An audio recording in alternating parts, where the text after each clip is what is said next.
राम दोस्तों, स्वागत है हमारे यूट्यूब चैनल समृद्धि में। देखिए दोस्तों, आज मैं आप लोगों को सावन मास में एक इच्छा पूर्ति दीपक जलाने की बात बताऊंगी।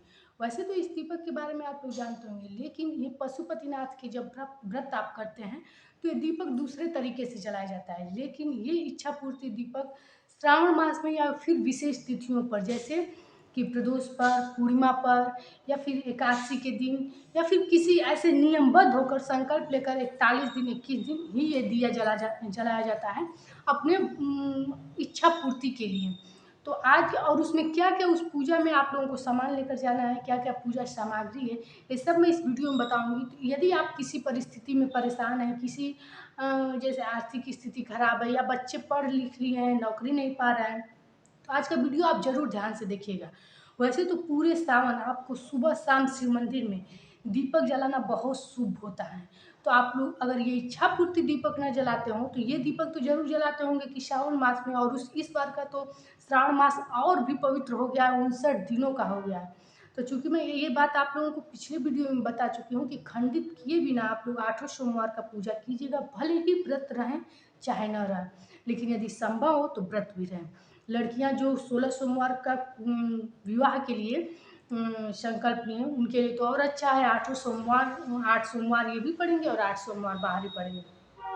तो दोस्तों, आज की वीडियो स्किप न करें, ध्यान से सुनें कि क्या क्या ऐसी सामग्री है जो शिव मंदिर आप लोग को लेकर जाना जरूरी है।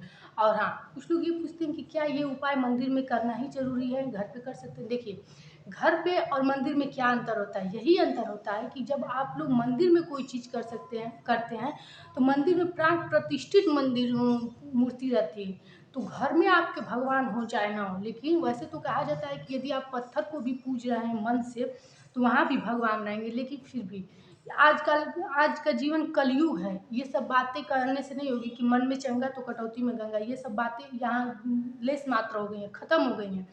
यहाँ आप समय निकाल के जो भी थोड़ी देर मंदिर जाते हैं, जो भी अपने आत्मा को पवित्र करते हैं, बस उतने ही देर तक। बाकी तो जब आदमी अपने कार्य पे निकल जाता है, कहीं इधर उधर जाता है, तो न चाहते हुए भी कुछ झूठ बोलता है।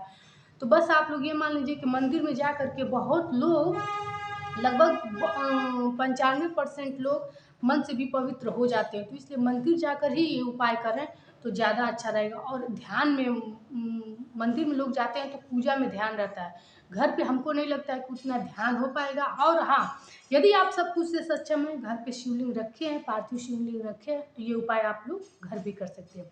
तो चलिए आप लोग को बता दूं, हाँ, वीडियो अच्छी लगे तो एक लाइक जरूर कर दीजिएगा, क्योंकि ये उपाय मैं आप लोग को शिव पुराण के अध्याय से निकाली हूँ। शिव पुराण में यह उपाय लिखा है कि व्यक्ति जब अपने जीवन में बहुत ज़्यादा परेशान हो, बहुत किसी परिस्थिति में परेशान हो, कोई ऐसा व्यक्ति हो जो कि रोग बीमारी में फंस गया हो और निकल नहीं पा रहा, तो ये उपाय को आप लोग जरूर करें। सावन बीतते बीतते ये आप लोगों की मनोकामना को जरूर पूरी करेगा।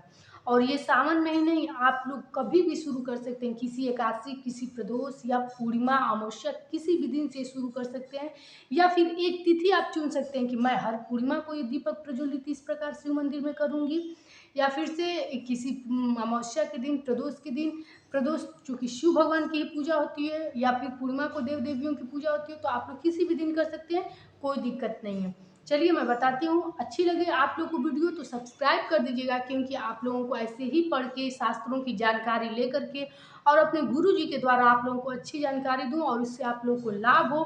आपके लाइक मेरा वीडियो, फिर आप लोग चैनल को लाइक कर कीजिएगा ताकि और मोटिवेट हूँ मैं।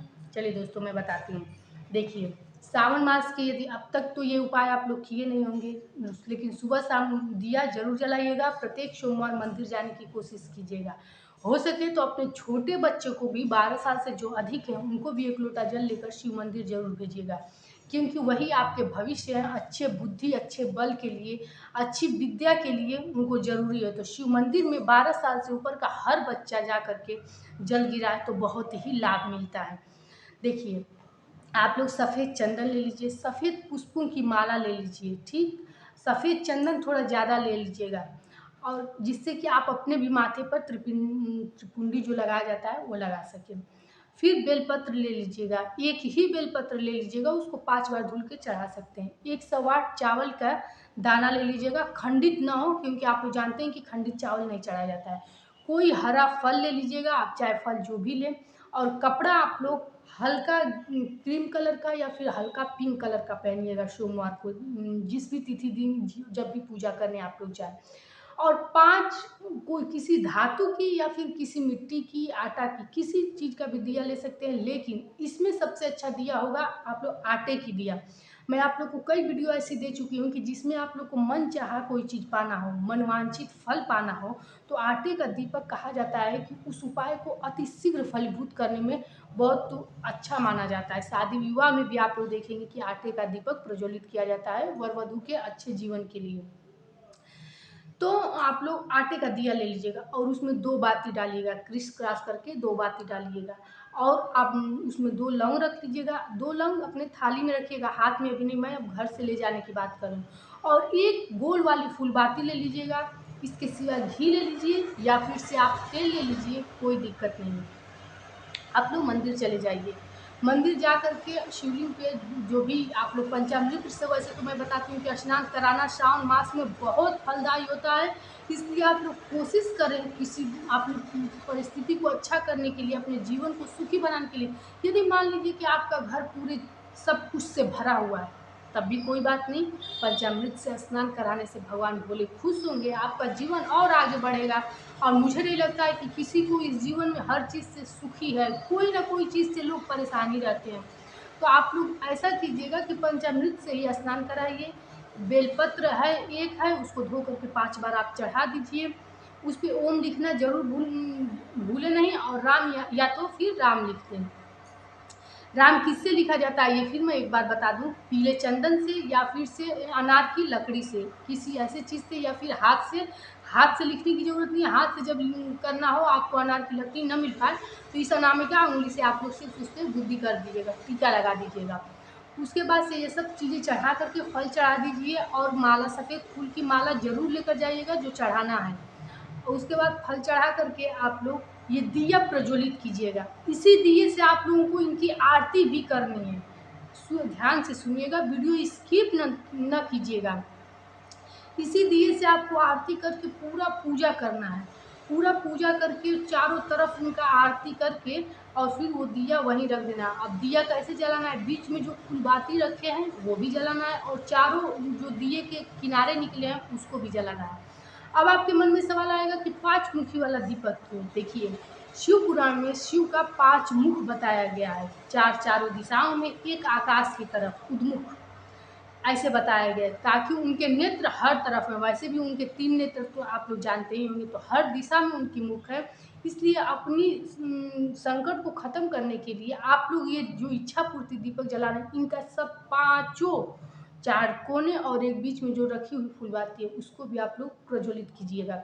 उसके बाद आप अपने हाथ में 2 लौंग लीजिए, और जो भी आपकी परेशानी है, जो भी आपका कष्ट है, पूरा आप बोलते रहिए, उनसे कहिए। अपनी गलती कुछ किए हैं तो क्षमा मांगिए, न भी किए हो तो अनजाने में भूल चूक जो भी हुई है उनसे क्षमा मांगे। इस प्रकार आप करके वो लौंग उस दिए में डाल दें।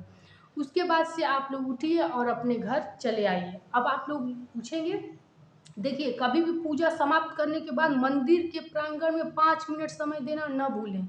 चाहे इच्छा पूर्ति दीपक जलाएं, चाहे कोई और पूजा करें, शिव मंदिर में शिव की कभी भी पूजा आप लोग करें, उनके प्रांगण में 5 मिनट बैठना, 2 मिनट बैठना न भूलें, क्योंकि पूजा पूर्ण नहीं होता है। 2 मिनट 5 मिनट बैठकर ही उनके प्रांगण में आया कीजिएगा, क्योंकि ये हमारे शास्त्रों में लिखा है, शिव पुराण में लिखा है कि शिव की पूजा करने के बाद 2 मिनट या 5 मिनट आरती पूजा सब समाप्त करने के बाद जरूर बैठना चाहिए। इस प्रकार आप लोग करने के बाद जब आप लोग की पूजा पूरी हो जाए, तो अब आप लोग कहेंगे कि पुरुष कर सकते हैं, महिला कर सकते हैं, सब लोग कर सकते हैं, लेकिन जब आप संकल्प लेंगे कि मैं 21 दिन करूंगा, 51 दिन करूंगा, तो खंडित न कीजिएगा। उसके बीच में यदि महिलाएं या पीरियड वगैरह आए तो आप लोग दूसरे से करवा सकते हैं, लेकिन पूजा खंडित नहीं होना चाहिए। या फिर आप हर तिथियों को कीजिए, हर प्रदोष को कीजिए, हर अमावस्या को कीजिए, जैसे जिस तिथि का आप लोग संकल्प लें उस तिथि को कर लीजिए। देखिए, आपकी मनोकामना तो पूरी होगी। यदि आप भोलेनाथ को अपने जीवन के लिए प्रसन्न करना चाहते हैं, अन्न धन से आप अपना घर भरा रहना चाहते हैं, सुख समृद्धि लाना चाहते हैं, या फिर आपके घर में पितृ दोष है, तो आप लोग के घर में मांगलिक कार्य नहीं होंगे, संतान सुख नहीं मिलेगा, तो आप ये उपाय कर सकते हैं अपने जीवन की भलाई के लिए, सुख समृद्धि के लिए। और यदि अति शीघ्र कोई मनोकामना पूर्ण करना चाहते हैं, जैसे बच्चे बड़े हो गए हैं या फिर नौकरी नहीं मिली, आर्थिक स्थिति बहुत खराब है, कर्ज में आप लोग डूब गए हैं, तब तो आप लोग निश्चित ही इस सावन में संकल्प लेकर के पूरे 21 या फिर 41 दिन इस दिया को जलाइए, क्योंकि ये शीघ्र मनोकामना के लिए दीपक जलाया जाता है। और अगर कोई मनोकामना नहीं है तब तो आप लोग किसी तिथि को जलाएंगे। तो दोस्तों, वीडियो कैसी लगी एक लाइक के जरिए हमको ज़रूर बताइएगा, क्योंकि एक यही जरिया है जिससे मैं जान पाती हूँ कि आप लोग को मेरी वीडियो लाभ देगी, आपकी उपयोगी है, हमारे शास्त्रों से ली गई जानकारी आप लोगों के लिए कामयाब है। तो दोस्तों, एक सब्सक्राइब भी कर दीजिएगा ताकि मैं ऐसे ही नए वीडियो की जानकारी आप लोगों को नोटिफिकेशन आपके यहाँ पहुँच जाए। फिर मिलेंगे नए वीडियो के साथ। जय श्री राम दोस्तों।